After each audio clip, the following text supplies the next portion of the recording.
Welcome back. It is so lovely being you. You know, it's so important that we heal. Excuse me. And we're all going through our own portions of that healing process. So be gentle with yourself because Rome wasn't built in a day, okay? Now, I have to go back to an experience I had in senior year. Senior year, I had, my father had me moved to a friend's house because he felt like my stepmother and I were not getting along. So he moved me into my brother's ex-girlfriend's house with her family. Now, at the time, I was hanging out at one of my girlfriend's house who lived right next door to the school. And her house, because her father was always at work. It was like the hookup spot. If you wanted to meet up with somebody, it was her house that everybody went to. Let's just be honest. I could say that now, so we're grown, okay? So there was this guy, and he was an older guy. He was like college age, and I was in high school, of course. And I was nervous or what have you, but I had gone to her house once, and he was there. I guess they were playing cards. They were doing something, and I met him. And she said that one of her girlfriends didn't like him. And he was mature, he was very nice looking, and he seemed to have himself together, and he had a car, okay? In high school, you wanted a guy who was college material, and a car was definitely a thing. So, he kept on asking me to go to breakfast, and, I was living, it was almost like my girlfriend that I was living with, it was more like her mother was the den mom, because she was watching over me, and I didn't know how to ask because he was an older guy, and this was pretty new for me. I was no longer at my father's house. I was at someone else's home. I didn't know how to ask, and so I said, you know what? No problem. Everybody's gonna be at work at that time anyway, so I asked him to pick me up, and we go to breakfast before going to school. Seems simple enough, right? Not so. So one of the things that you have to look at here, the dynamics. I, first of all, was going through my own transition because I was in high school, wasn't supposed to be dating yet, and I was living in someone else's house. He had some insecurities. And whenever you're dealing with two people who have their own insecurities, that's a recipe for disaster. So you already know. So the outcome was he came to the house, and he had this brand smacking new cherry red vehicle. Can't tell you what it was. I think it was a Mazda. No, it was a Chevrolet because he believes in American cars. Tells you how well I remember certain things. So he pulls up, and he doesn't pull up, and he pulls up like in an area where you really I can't just jump in a car because the sidewalk is a little off. So I'm telling him to move up. And the lady comes out of the bedroom. Usually, I thought she'd be at work by then, but no, she was there. Then Mom was looking out the window the whole time. So I'm waving him to come closer to pick me up. So he finally comes closer to pick me up, and she caught me, I get in the car, we go to breakfast or whatever, he drops me off at school, and then I have to deal with, the riffraff when I get back to the house. So she's like, first of all, we don't know this person. You just getting in a car with this man. We don't know him, and And she was right.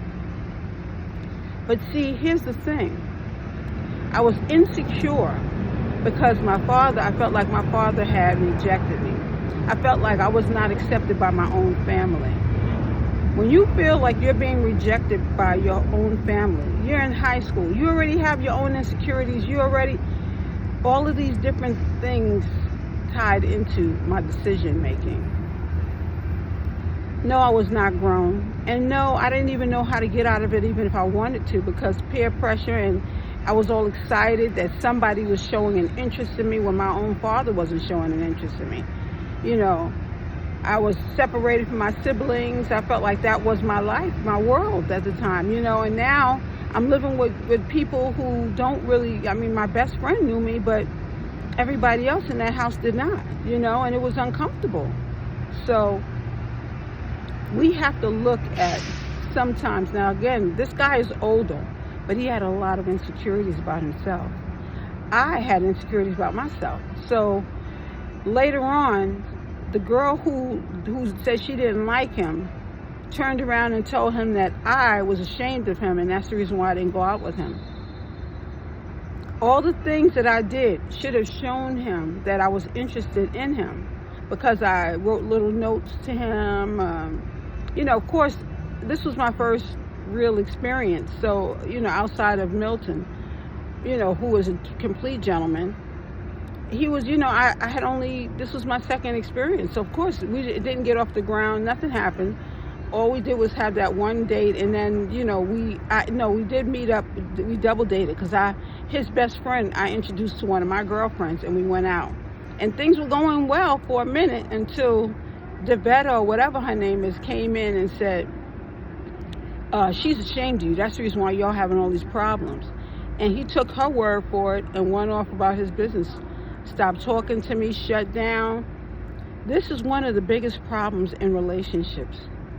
When you are having your own insecurities, when you've not worked on yourself, when you come together with someone else and they have their own insecurities, two bags trying to become one, there's going to have to be some form of reprieve, some form of developmental help. This is the reason why counselors are always booked and overbooked. I myself have done relationship counseling myself, or workshops and all kinds of things, so I know. But one of the things that life prepares you for is these things. When you have so many experiences in a certain area, it makes you more of a professional, because you've seen the ins and the outs. It prepares you, and it also teaches you that you need to do certain work on yourself. That self-love journey, I cannot emphasize it enough, because we as individuals are coming from different backgrounds, different places, different hurts, different complaints. So when we look at our own list of things and we figure out what's going to really help us, you might be looking at other people and realizing that other people might need those very same things. The thing is, though, when you're looking at your own issues, it's important that you work at the developmental process in that. There's my favorite couple on YouTube. I'm supposed to be interviewing them. In regards to this couple, is like, it's like they are like rice and white, or black rice, black and rice. It's like they are so connected. But it didn't happen like that overnight. It took some time for them to perfect it. Just like it's going to take time for you to perfect whatever art or craft that you're doing. Don't be so hard on yourself. Look at the process. And don't be judging other people as well. Stop judging everybody. Everyone is on their own platform, moving in the direction of their own developmental process. We're all trying to get to a certain place in our life. And we'll make it. But we have to be more patient, okay? So, that's my word for today. And I really hope that you guys are having a wonderful day. It's turning into evening now, so good night, and thank you so much, because it is so lovely being you. Have a good one.